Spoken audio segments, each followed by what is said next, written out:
and all of that, guys. Okay, so happy Friday, yeah, and all of that greatness when it comes to everything else that we can talk about on this Friday, greatly and keenly, right? Happy Friday, guys, and we finally made it at the end of the week. Yay, weekend is around the corner. Friday it is. Happy Friday, guys. Okay, so we're just here to unpack a story quite so in regards of a lady, actress basically, is suing a library for not playing the part of Harriet Tubman and all of that, guys. You know what I mean? So we're gonna unpack that story gratefully and all of that today, and with some other topics that we can come and talk about on this Friday morning. Okay, I hope everyone is doing well on this Friday, end of the week and stuff like that. So we just have to be grateful and say thank you, God. So we're gonna throw this one in.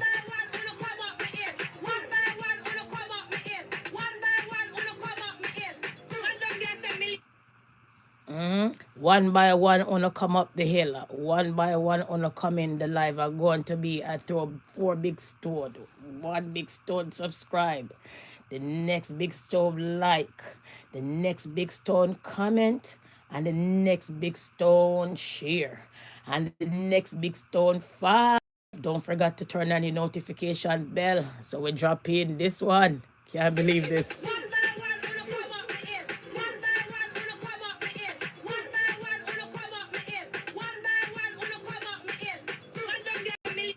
Could you imagine? Look what carelessness gone to, people. No, tell me. Look what carelessness gone to. Could you imagine? Look what carelessness gone to. No, it's a good it's a catchy song, right? It's a real good catchy song still, right? And all of that. But you know, just dropping in that just for laughs, guys. Okay. So we're gonna unpack the story quick and fast in regards of the Harriet Tubman situation. Okay. Now imagine that this lady been playing all these things for the longest time. Okay. She's been playing all of these roles for the longest time. We're gonna give her that. Okay. And you know, when it reached the point that she was supposed to play this role, they said she can't play it. So we're gonna unpack the story greatly. Okay, so I'm gonna read from the best of my ability. Library sued for denying white actress role at Harriet Tubman. A white actress in Santiago, Annette Hubel, is suing the Santiago County Library after they cancel a scheduled performance of her one-woman show. Women Warriors, which includes portrayals of historical figures like Harriet Tubman and Mary McLeod Bethune, according to the reports from KPBS. The library's Diversity and Inclusion Committee told her it was not appropriate for a white woman to portray a black civil rights icons, even without dark makeup or offensive impersonation, and so naturally, she filed a lawsuit claiming racial discrimination. What did she file? This lawsuit of racial discrimination. Let me be clear. This isn't a censorship. It's accountability. It's a cultural awareness. It's a long overdue acknowledgement that just because you can do something doesn't mean you should. Humbel claims her performance was respectful and educational. She didn't wear blackface. She said she wasn't mocking. She was honoring these women, but honoring someone doesn't mean you get to embody them. What do you guys think, people? You think it's okay for you to embody somebody else's situation and culture and even play the role of Harriet Tubman? You think that's okay, guys? Anyhow, especially not when you lived especially not when your lived experience is so far removed from theirs. And especially not when you are choosing to do so in the middle of a library event with no collaboration or input from the communities whose stories you are telling. Oh no. And there's a question that really nags at me. Why didn't she just hire other actresses? If she's so committed to uplifting the stories of Harriet Tubman and Mary McLeod Bethune, why not bring in a black performers to tell them? Why does the educational value of the show seem to be hinged on her being the one on stage in every role? If this was really about honoring history, there were so many ways to do that respectfully. And when cultural awareness, she chose the one woman route. And when one woman approach didn't fly, she chose the courtroom. That says a lot. I hope you guys are following, guys. Okay?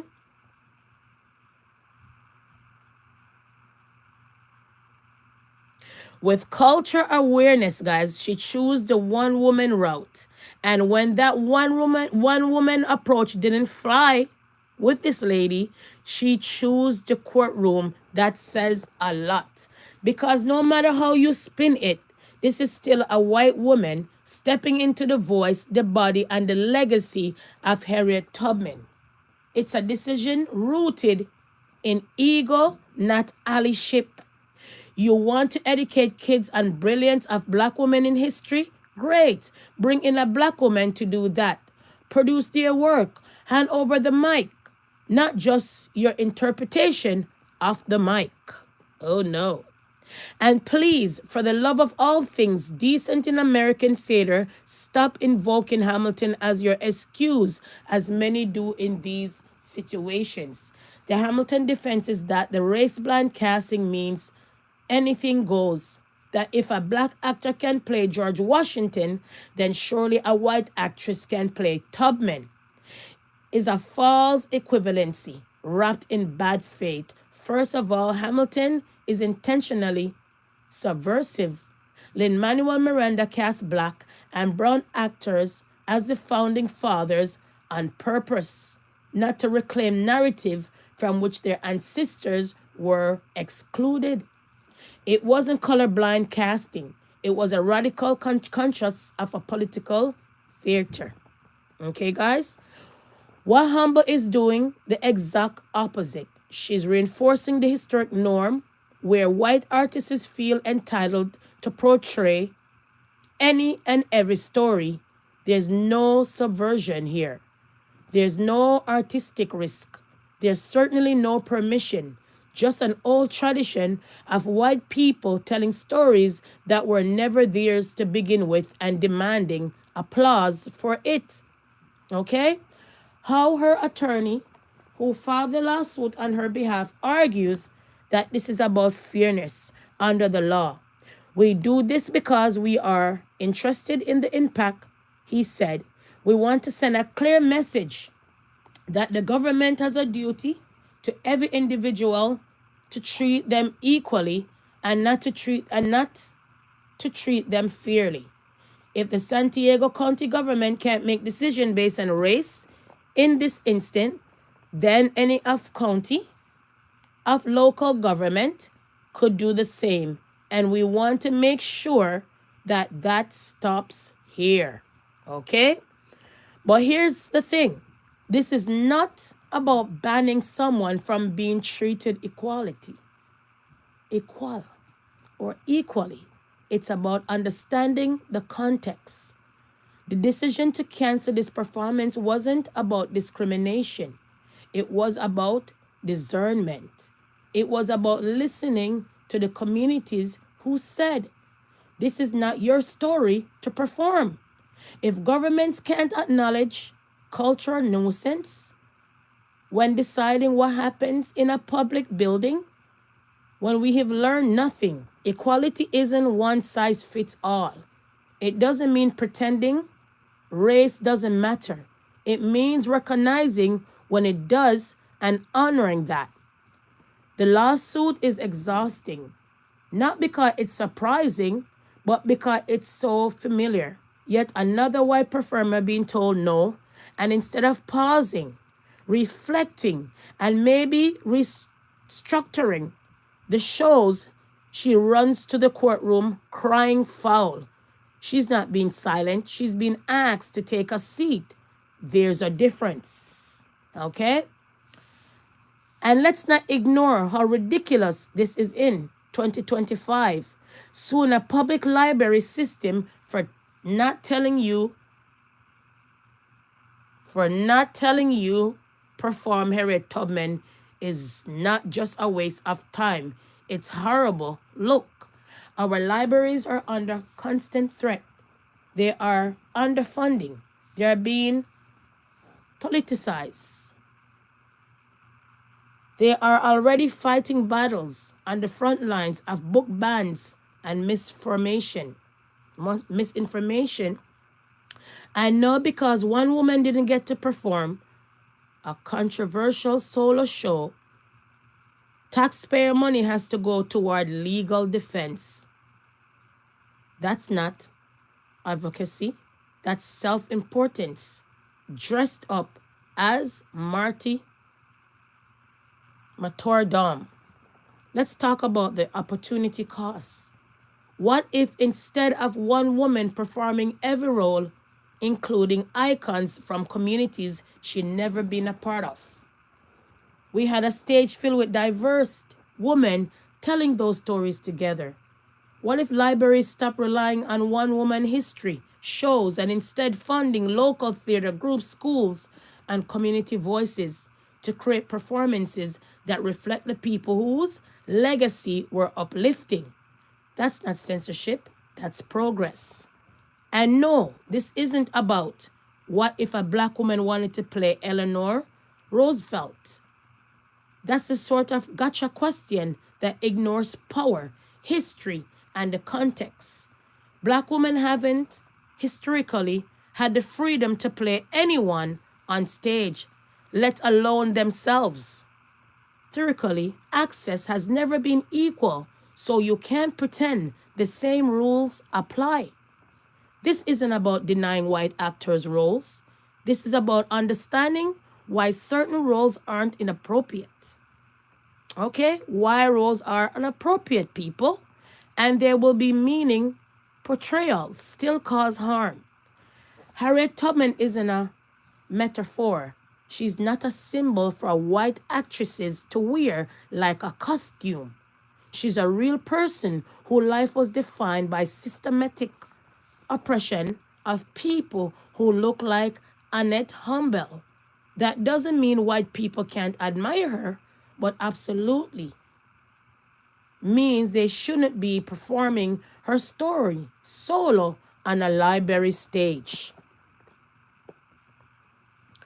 So no, Annette, you shouldn't be playing Harriet Tubman, not because you're a villain, not because your heart's in the wrong place, but because even the most well-meaning efforts can harm when they are built on privilege. If you really wanted to honor these women, you wouldn't sue the library for setting boundary. You would have used your platform to center the woman you claim to admire. And to the San Diego County Library, thank you for setting boundary. Thank you for saying representation matters. Thank you for choosing to stand for equity. Equity, even when it gets uncomfortable, because we have spent enough time pretending that artistic freedom means freedom from accountability. It doesn't. Okay, guys? So what do you guys think about that situation? Do you guys think it's okay for this lady to play Harriet Tubman? So let's unpack the story even more, okay? Annette Hubble wrote a one-woman show. She portrays historical figures, white like herself and black. It never occurred to me that might even be an issue. She says Rancho Santa Fe Library asked her to perform her show for Women's History Month. She gave them a list of characters to pick from. They chose Harriet Beecher Stowe, a white abolitionist, Mary McLeod Bethune, Black civil rights leader, and Harriet Tubman, who escaped slavery and rescued others. A couple weeks before the show, they asked Hubble to swap out Bethune and Tubman for white characters. And I said, why? And she said, because it's not appropriate for you to be doing this. You're a white woman. And I said, oh, no.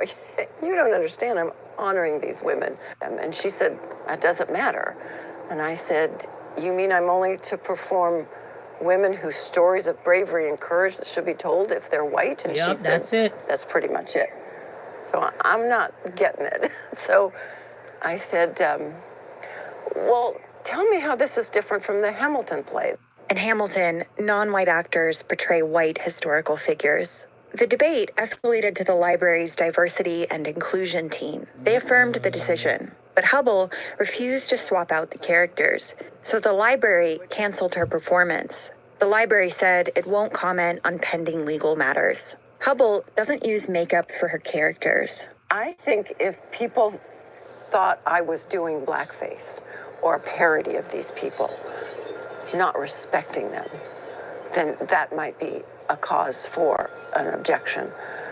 But all they have to do is read my stories, and they would see how deeply I respect and honor and admire these people. The San Diego Union-Tribune published an opinion piece by a former San Diego city attorney supporting her, and a lawyer from the Pacific Legal Foundation read it.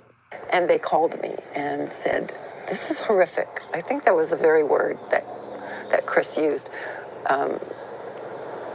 We need to do something about this. Hubble says he convinced her to sue.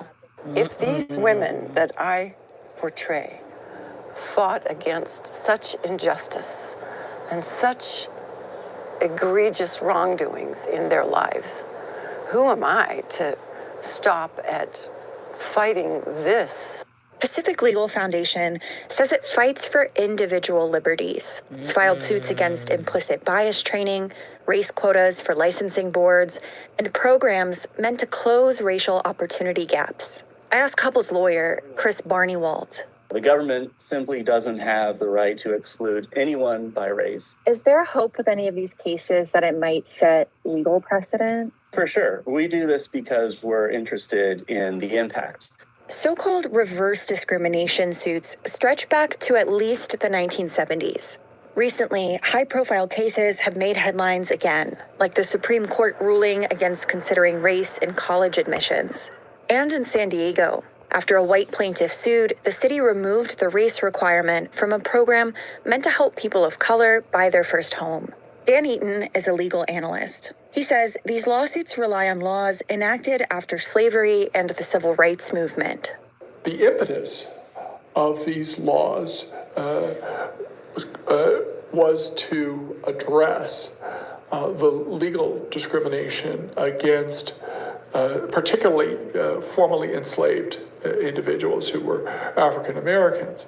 But the reasons a law was written don't really matter in a court of law, only what the words say.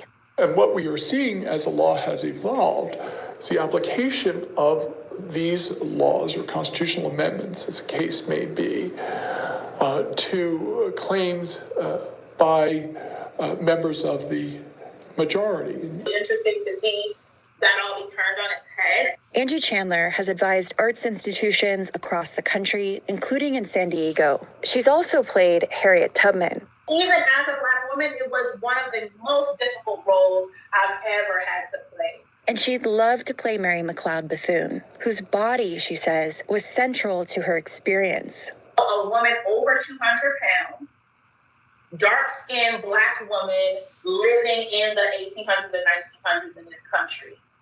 There is not a way that I can even invite you into what it's like to walk around this country in a similar body in 2025. She says Hubble's performance is not the same as the colorblind casting in Hamilton.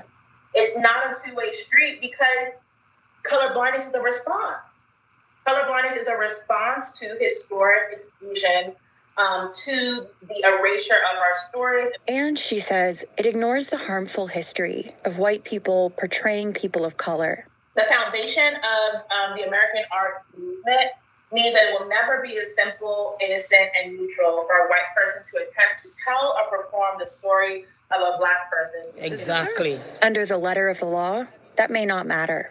Katie Hyson, KPBS News. So she sued. So let's see how this lawsuit plays out. For a white lady, a white actress denied playing Harriet Tubman by the library that belongs to the government. So what says you people?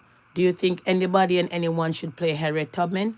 Or you think it's rightfully for her to sue because she was denied to play Harriet Tubman because she's a white lady? Now this is a race, and that's called discrimination. You cannot discriminate on race, creed, and all of that, people, and the list go on. So we got to be mindful.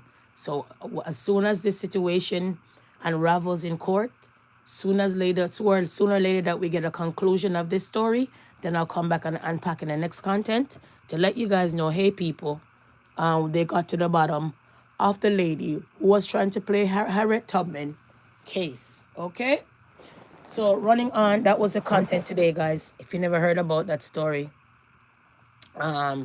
that's the content that I had to come and tell you guys, basically.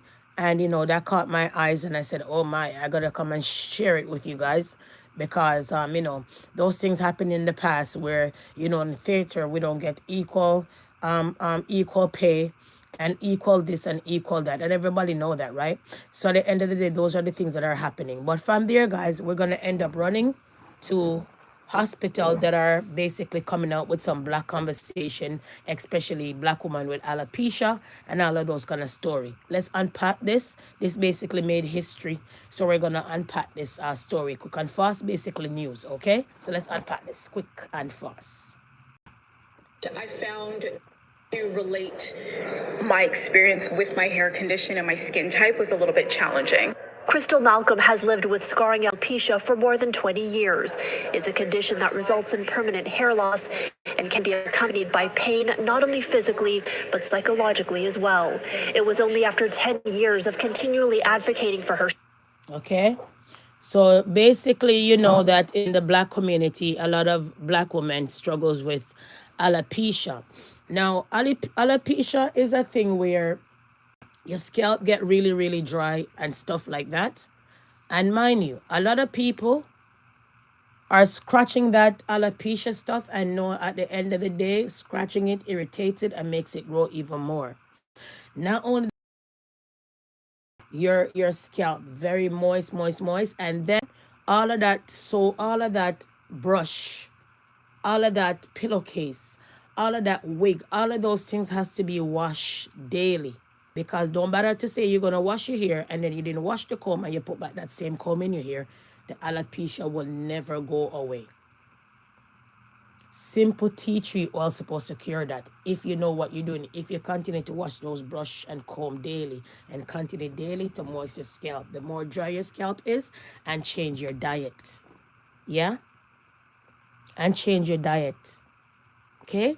Once you change your diet, and start to eat some good stuff, some good leafy greens and juice more and detox your body, you see that alopecia take their little time and go away and go away and go away. But if you don't take care of it, it will spread and it gets worse and you end up on your skin. Okay, guys? So this made history, like I said, in the hospital. This is the first time they're gonna tackle this because, you know, most of the time they you know that in the Black community we face discrimination in medical places a lot of times and stuff like that, so we gotta be mindful. Okay, so I'm gonna mute you guys because there's a commercial. All right.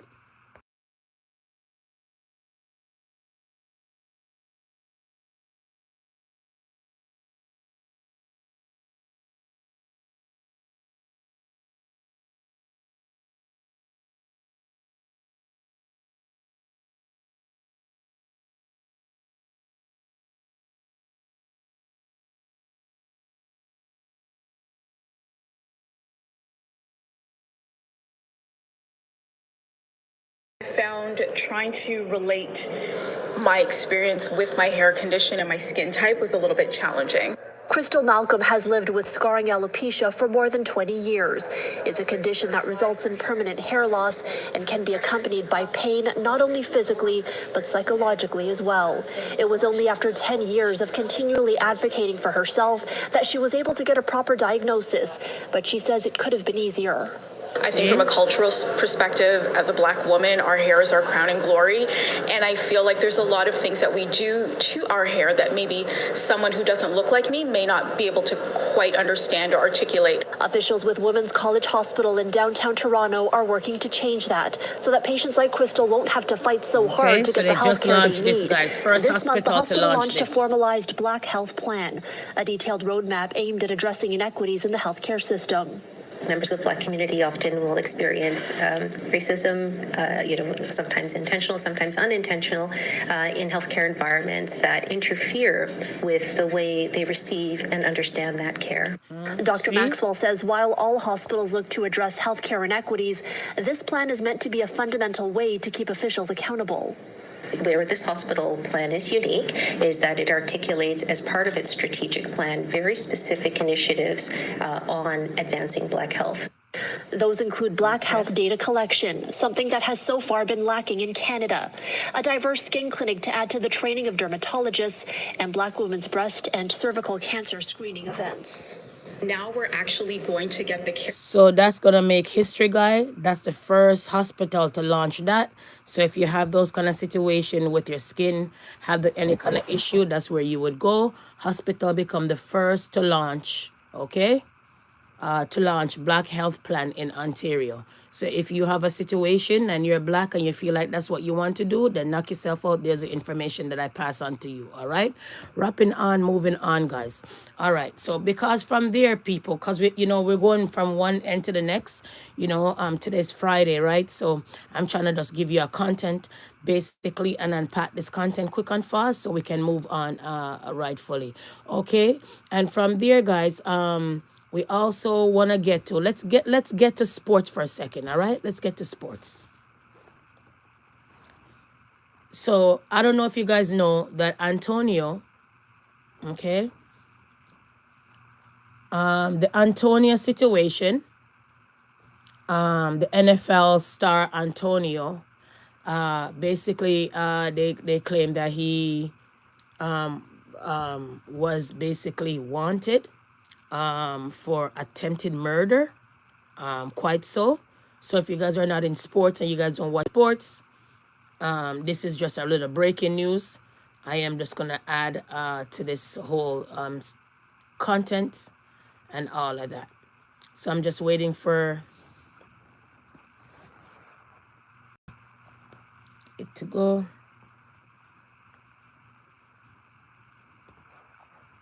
NFL star wide receiver Antonio Brown is wanted in Miami-Dade County on a felony charge of attempted murder, according to a report from David Oval of the Washington Post. The signed warrant obtained by the Post lists a charge of attempted murder with a firearm and orders $10,000 bail and house arrest for Brown until a trial can take place. The charge levied against Brown stems from a celebrity boxing match in Miami on May 16th, in which a shooting occurred. Officers had responded to a dispatch of shots being fired outside of the venue, and Brown was briefly detained after being involved in an altercation. He was ultimately released, and no charges were initially filed. However, the warrant that was signed in Miami-Dade on Wednesday stated that eyewitnesses in the parking lot identified Brown as the shooter. My God. However, Brown did not have a weapon on his person when he was detained. But video footage showed Brown fighting with another man and taking a gun from a security officer. Once the gun was obtained, Brown ran back toward the man he had fought. Face. Victim told authorities that Brown ran toward him with a firearm and shot at him twice. The victim and Brown struggled over the weapon until authorities arrived on the scene. The victim was later treated for injuries and released from the hospital. Brown last played in the NFL in 2021 with the Tampa Bay Buccaneers. His career ended when he walked off the field in the middle of a game. He was released the next day by the team and has been out of the league since. Yo, I can't bother it. Did you guys remember when he walked off the field? And people must be saying, "Oh, is this man ready to crash out of that sort?" But anyways, people, so that's what's happening. You know, lots of people nowadays days are going through a lot of things. So whether they crash out today or tomorrow, whether they're famous or not, a lot of people are just out here crashing out. You know, just crashing out, crashing out, crashing out. All right, guys. From there, because we're in sports, guys, from there we also want to get to. Remember, I said to you that we're not gonna have any concrete information in regards of the hockey situation when it comes to the hockey players with the hockey players situation.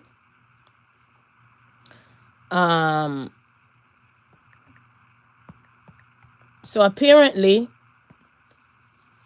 the defense clapped back, okay, in regards of the hockey player's lawyer, okay? And the hockey player lawyer basically hold on. I'm trying to get it. 1 second. Oh, yeah.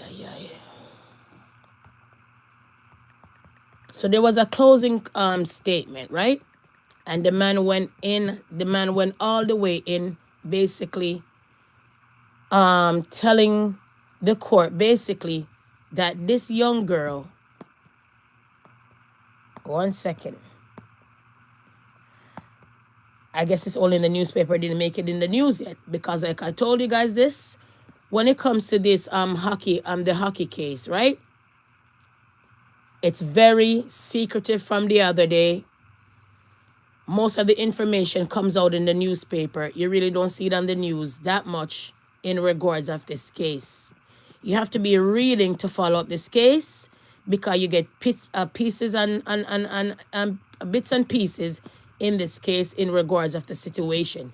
But what I read, basically, I'll just sum it up on my own. What I read was basically the defense team went in and basically saying that the girl wanted it, and she basically consent to do all of that to all of the players, basically. I would say allegedly, because it would be best for me to show you guys. But the next time I will come back, I'm assuming that it's going to make it in the news by now and later.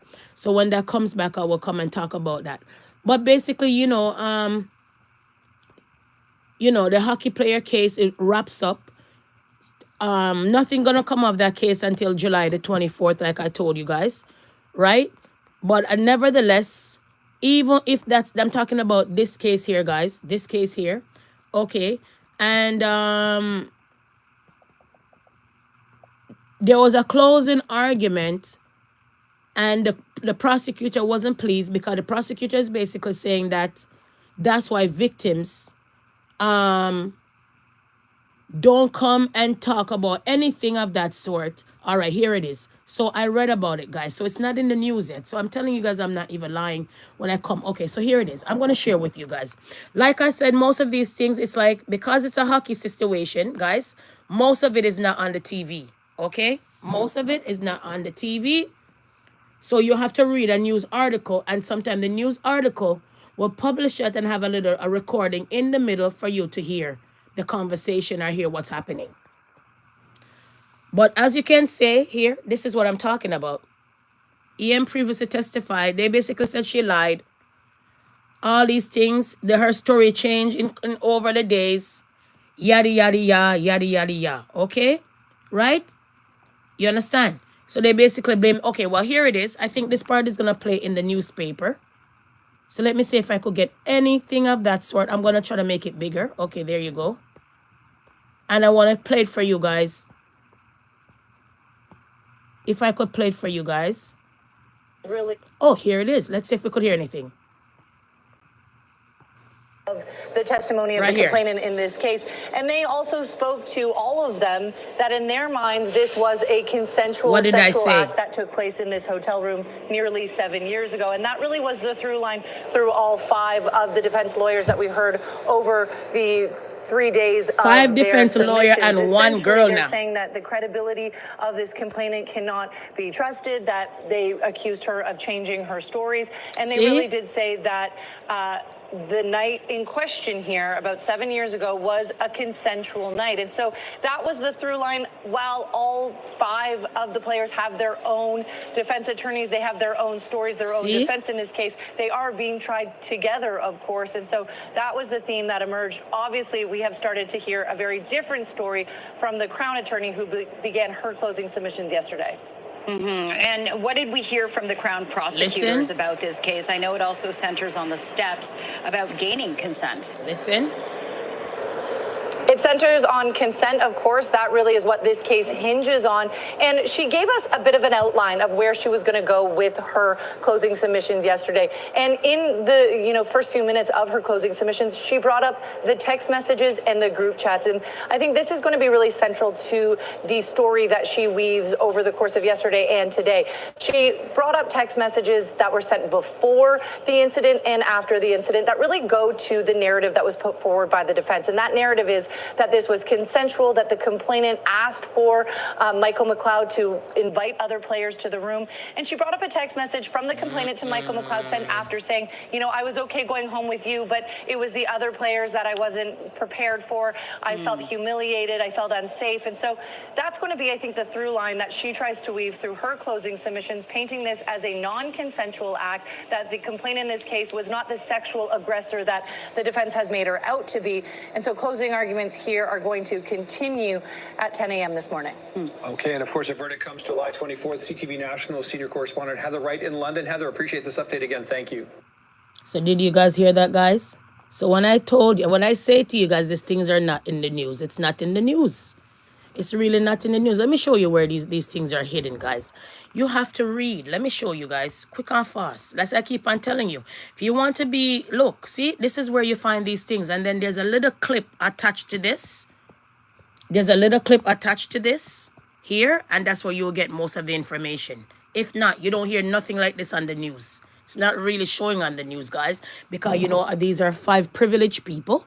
300,000 or whatever contract that they have. And not 300,000, but 300 million contract they claim that they have. These contracts already signed. It was 10 guys, 8 to 10 guys, but now it boiled down to 5. They all have different lawyers and different defense. And basically they're saying it's consensual. Okay, so if she one woman will consent to so many guys, so many hockey players one time.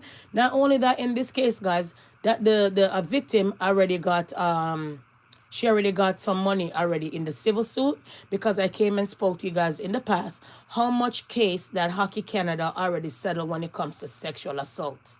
Okay, and I'm gonna say allegedly, but I did come with that proof and showed you guys how many settlement they did in the past when it comes to sexual assault cases. And like I said to you guys, within this case happening right now, I spoke to you guys and I said to you guys, she also already got a settlement for pain and suffering. Right now, she's only doing it criminal. So she want them to pay. She already got paid for pain and suffering.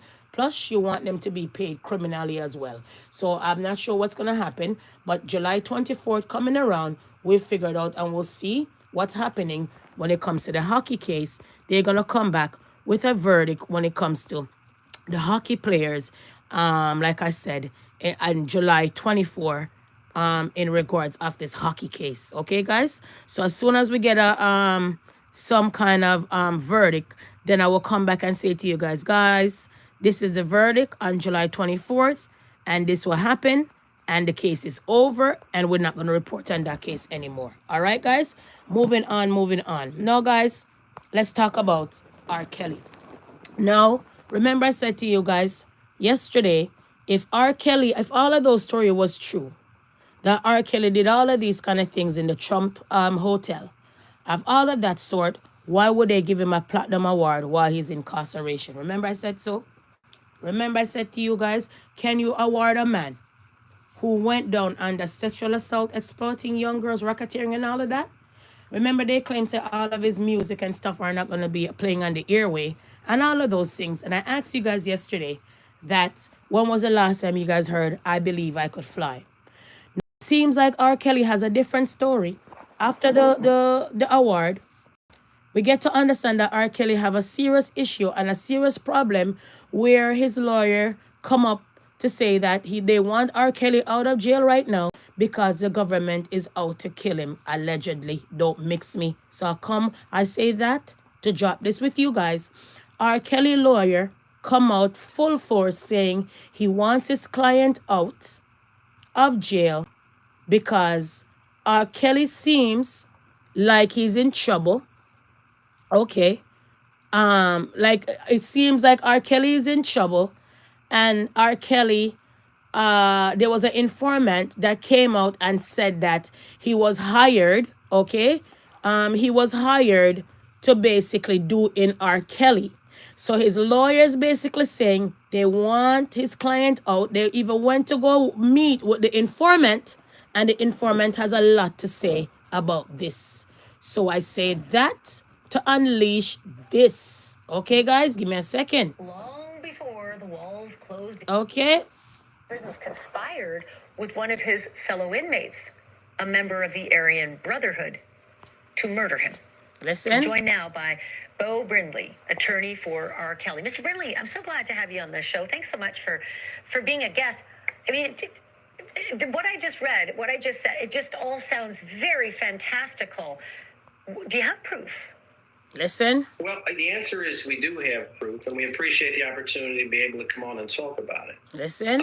In terms of proof, the most powerful piece of proof I can provide is the man who says that he was solicited to kill R. Kelly. What did I say, guys? Glenn Stein has provided us with a full declaration signed, and he's given his willingness to sit down for a polygraph examination administered by either side to testify in court. He has given us the details of who solicited him and when. Here it is. I think that's the key here. These are not R. Kelly's allegations. These are the allegations being made by Michael Glenn Stein, who's the person who says that he was solicited to kill Robert and sent to Butner to do it from another facility. And we took significant time. Well, I don't mean to interrupt. Go ahead. No, that's okay. I'm trying to put a lot of the pieces of the puzzle together as you're answering. Listen. And I'm just confused if this inmate allegedly said that the Bureau of Prisons sought him out to murder a fellow inmate. Why? Well, that's an excellent question, and the answer to that is also pretty clear. Mr. Stein, in his declaration, has set forth the reason that was given. The reason is that Mr. Kelly was about to expose some facts that would be extremely inflammatory and damaging to the Bureau of Prisons and the Department of Justice. And because of that, the Bureau of Prisons instructed Michael Glenn Stein to go to Butner and execute R. Kelly. And Mr. Stein made clear and gave us extraordinary detail when we spoke to Mr. Stein. We didn't use this until we actually went down and met with Mr. Stein for hours. And he told us in extraordinary detail that this is not the first instance, that this happens all the time, that the Aryan Brotherhood has been directed to commit murders and beatings at the behest of prison officials for years. People have been killed who pose problems for officers, for lawsuits, and it happens according to... Do I need to drag this out anymore? So after R. Kelly situation, that's R. Kelly lawyer speaking, talking, chatting, loud as ever, saying that the government wants to kill R. Kelly, allegedly. An informant that they went down to the jail to go meet with came up with all of this evidence that he was hired to kill R. Kelly, because R. Kelly have all kind of information will make the whole institution go down in ashes to ashes, dust to dust. So I'll leave that one with you. If you guys want to go and watch it, go and watch the rest of it. But all we know, allegedly, our Kelly lawyer came out full-fledged, full force, right here, right now, this minute, this second, this hour, today, Friday, saying wholeheartedly that he wants R. Kelly to be out of prison because the government is planning to kill him, allegedly. Don't mix me. I never said it. The lawyer did, and I already dropped it. So if you're interested, rerun the live now, man. I keep on saying to you guys, if you rerun the live is better rerun than watching even the live now. I thank you guys for coming on the live. But you see, when the live drop and everything come together, all of these things that I show you just come together in one rerun. It looks better. It sounds better. Okay, guys? So like I said, I already dropped that part. Drop that receipt. It's in this content. So if you miss it, just rerun the live, please and thanks. So moving from there. So like I said to you guys, R. Kelly got an award. And if all of these story was true about him doing these things to little girls, then why award a man who does these disgusting stuff if they care about children? Or why bother lock him up? He could come and award him after he's incarcerated with an award. Okay? So I literally kiss my teeth and pass. Then when I go and do my reading, when I go and do my fishing, I get to understand the lawyer came out full-pledged, went down to the jailhouse to go meet with the informant, to go meet with the man who's hit to hire to kill R. Kelly, allegedly, from the government, allegedly. I didn't say it, the lawyer did, and it's already in this content. Knock yourself out and rerun the content to hear all of that. Pushing on, running on, quick and fast, all right? From there, let's see what else I want to talk about, because I'm going to wrap up this quick and fast. No, from there, we're going to also talk about, actually, let's talk about all of these celebs and talk about all of these music moguls. Let's drop Kanye West in it. Kanye West wanted to attend the Sean Diddy Combs trial for support. Combs in court source. Kanye West had been in touch with Sean Diddy Combs' family about possible attending Combs and going criminal trial to show his support. Do you guys think that they need Kanye West there right now? Do you think the courthouse need Kanye West to go show up right there at the courthouse? Anyone? Kiss me teeth and pass, like literally. Okay? From there, guys, we're going to run on with some other things. All right? From there, I think I am going to drop in 1 second. From there, we're going to move on, and we want to talk about this for a second. Toronto woman accused of killing 3 people in 3 days, fit to stand trial, judge rules. So there was a lady the other day was just walking from city to city, just killing people, and there were old folks. Everybody thought that she was mentally ill. Because more time when they look like this, more time, people always assume when they do things sinister out here, is mentally ill, okay? They gave her a mental evaluation, and they found out that, yep, the 3 people she killed, she was malicious, barbaric, and savage, so now she's good to stand trial. So I'll shout out, aye. How are you walking around in the city to go kill these old people? Like, you don't have no soul, like you never have no job, like nothing to do. So at this point in time, it's not a mental case. Girl was saint enough to kill the people, them cold-blooded. So we just kiss her teeth and wait on that trial. And as soon as that trial push out, I'll be here front seat like, guys, okay? Kiss my teeth and pass. I'm not too savage, man. Anyways, keep on going and running on, people. From there, we're going to drag out this black sister right here. Scarborough to the Oscars, Aluma Nani Frimpong talks about her journey in the film. So from Scarborough to the Oscar, she said, black girl, hold up your head. Black girls is not about selling your front. Black girl is not always out here like gackling hyenas. It's always chase your dreams up and down, no matter where you're from. Is that a message that you'll take with you today? Are you pushing for something that you're lasting for? Are you going back to school? Are you doing anything with yourself? Are you just out here every day like a gackling hyena, watching my business, everybody's business except yours, while your business is spoiled and everybody's reaching somewhere, while you out here waste your time? Just saying, people. So from Scarborough to the Oscar, right here, this girl talk about her journey in the film industry with the discrimination and all of those things she faced. But right here now, she has an Oscar. Dark as how she is, low as how her hair is, not too much makeup, no bleach out, lip is just there. I am black, proud and black. What says you? kiss me teeth and pass. Okay, just like to show you guys those kind of things, because a lot of time people feel like you gotta put a pound of makeup on your face to be out here. Now people just believe like you have to hide your black features and bleach it out and tattoo it out and all these kind of things. When are we gonna be just black women for one day? Okay, running on kiss me teeth and pass. Now we're gonna drop out this. In first of its kind lawsuit, Hollywood giants sue AI firm for copyright infringement. Who told you guys to go play with The Simpsons? The Simpsons out here always a predict. Most of the time their prediction come right true. True, like an antichrist. So we stay away from The Simpsons. Simpsons, Homer, dope. We really stay away from The Simpsons. Now, people, remember I've been telling you that AI situation is taking over. Remember I said AI land themselves in court. AI is out here talking. AI find themselves in college. AI find themselves, but AI go and challenge Simpsons and get a big lawsuit of one kind that we never heard about.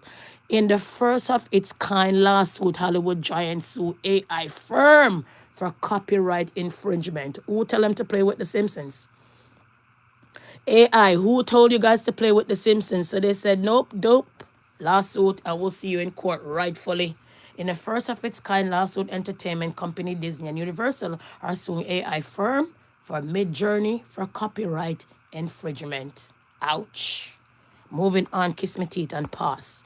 Okay, from there, guys, we're gonna drop out this. Cousins is suspended. Okay, contract terminated after brawl with fans.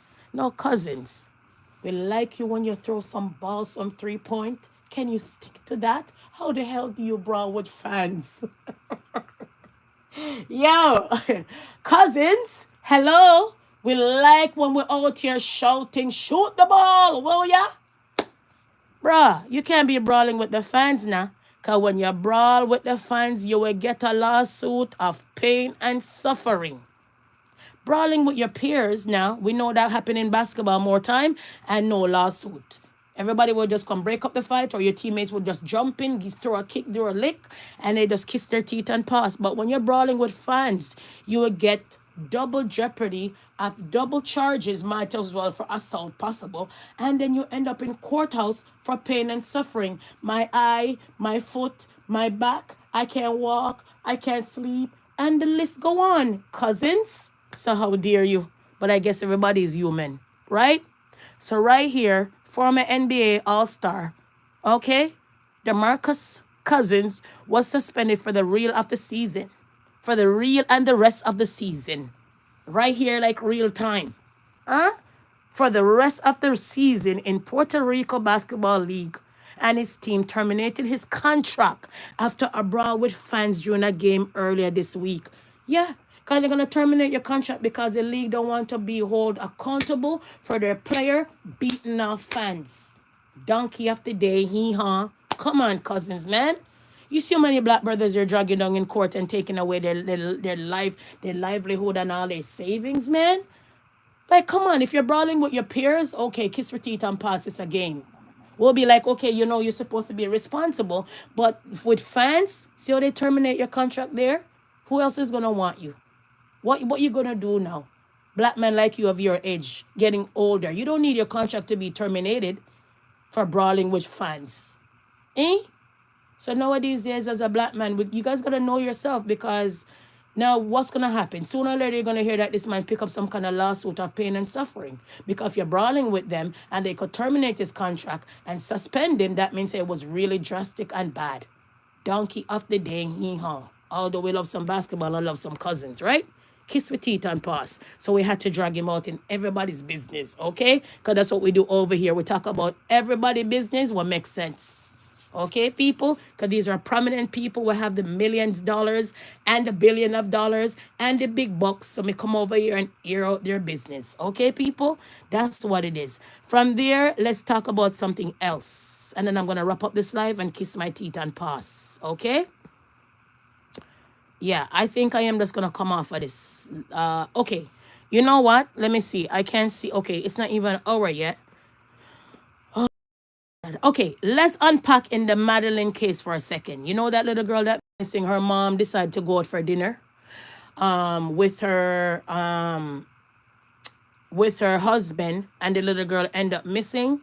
We get to understand that there's some new evidence in the case. There's a guy in jail that he's about to come out sometime in September. And they basically said it was him because he basically got locked up before for doing something to a child, molesting a child, let's sum it that way.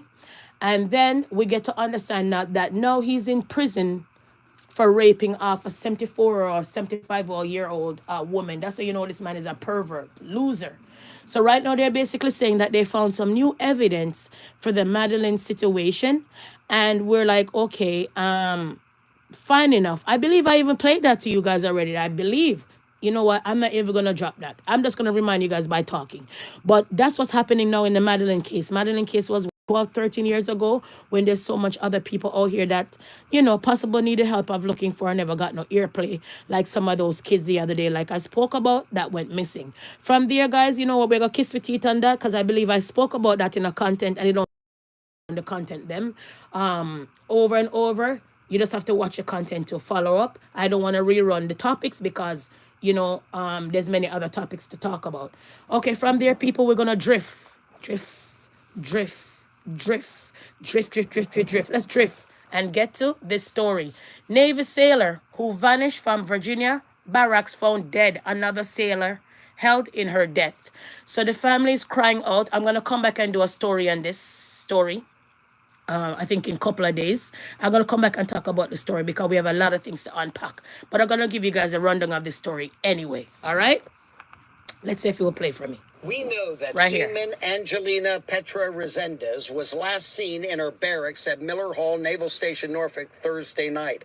The body, found here Monday, was discovered along this path, down 20 yards over here on the left. We spoke with Angelina's mother, Esmeralda Castle. She is upset she was not notified sooner by the Navy that her daughter was missing. Thursday night, her friends reached out to me. So the Navy never ever tell her nothing. That they John Star. hadn't seen her, and they reported it to their, I guess, their chief or commanding officers at that time. And Mom says no one took it seriously. Friends said no one was looking for her. They weren't looking for her, and so when they called me, they told me this, and I called the ship and spoke to the officer on deck, and he told me that Angie was there. That they found Angie. She was in another room. It was traumatized. Castle told us she got a hint on Monday about who may be responsible. You're there. Monday, the person that she was with that night, that Thursday night, he hadn't been showing up to work. And they showed up to work Monday, and she didn't show up to work. Neighbor Geraldine Austin thinks whoever left behind Angelina down this path over to the left knew the Broad Creek neighborhood. General Star. It kind of seemed like whoever did it knew that that would be a place to hide a body, yes? Yes, because, I mean, this young lady's from Texas. You're there. Whoever did this know about this area, you know, to come place a body. After 5 days of heated... Okay. So, after all of that, people, Weinstein spoke about his split verdict. Did you guys know that Weinstein possibly going to end up into a next third trial of sexual assault, people? Let's unpack.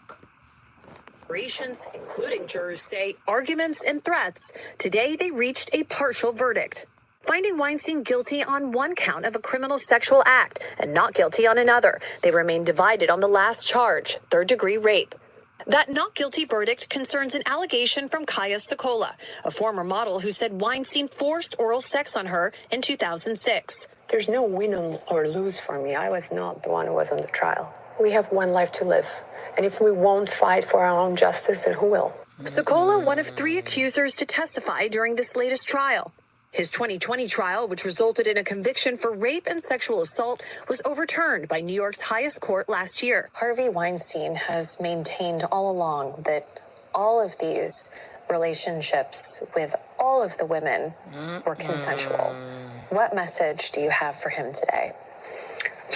The same message that I had to his lawyer, that they should be ashamed of themselves. Sokola's attorney saying despite the verdict, her testimony was crucial. I don't know that it would have resulted in this conviction if Kaya didn't testify. And so it's a victory no matter what.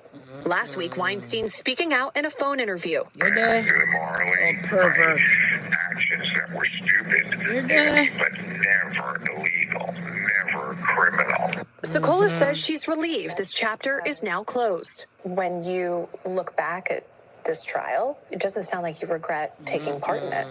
Absolutely not. Absolutely terrible. not. You know, I did it not to prove Harvey guilty, because I don't have anything to prove to anyone. Nothing will change that. Chloe Malas, NBC News, New York. Woy. Imagine all of that. Okay? So, sums up all of that, basically what I had to come and tell you guys today, basically, I would think, okay? Let's drop out, I think, right here. Right here, guys. So, former celebrity lawyer Michael, remember this guy, gets nearly 8 more years in prison at resentencing.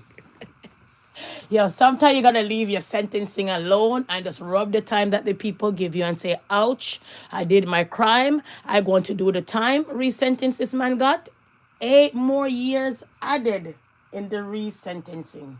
Tell me, how dumb can you be? And people, remember the adult film star Stormy Daniels, her court battles against, you remember this guy? You guys remember this story, or you guys want me to fill you? You guys want me to come fill you guys in another day? Okay, I'll come fill you guys in another day. Yes, we know everybody business over here, the rich and famous. We know their business all over here now. Okay? They've been out here doing things, people, but nobody don't really talk about it. But anyways, people, I'll come back and unpack this. But the man got 8 more years and resentencing. Why he never sit right there and leave himself in jail? You see how dumb he is? Thought he would have got away with crime. Maybe thought that he would have got out on the time that he already doing. Or maybe the little time that he already spent. Not I. Nope. Not. You end up getting 8 more years in prison. Oh my, ouch. Moving on, running on. From there, guys, we're going to unpack this and finish up and wrap up this live like about now. Yes, drop out this last one. Family has not given up hope that indigenous woman who disappeared in Barrie will be found. Now, you guys know the indigenous people. Whole culture has been wiped out. You know that there's a lot of mass grave that I came and spoke about way back when. Yes, we know at times that there was a big settlement that they settled with a couple of the governments that decided that they're going to come and talk about reconciliation and all of these things. The other day I came and said to you guys, they found a woman in the landfill. Okay, remember I told you guys this? Years the family fought, protest, they fought, till they had no choice of searching the landfill. When they searched the landfill, they found one of their loved ones. People, every time these people go missing, by the good grace of Almighty God, you'll find them alive. Their whole culture has been wiped out. And the government has taken accountability for it, but it's too late. When was the last time you saw 5 indigenous people walking on the street? Like how you'll see 5 black people, 5 white people, 5 Indian people, 5 this and 5 that. When?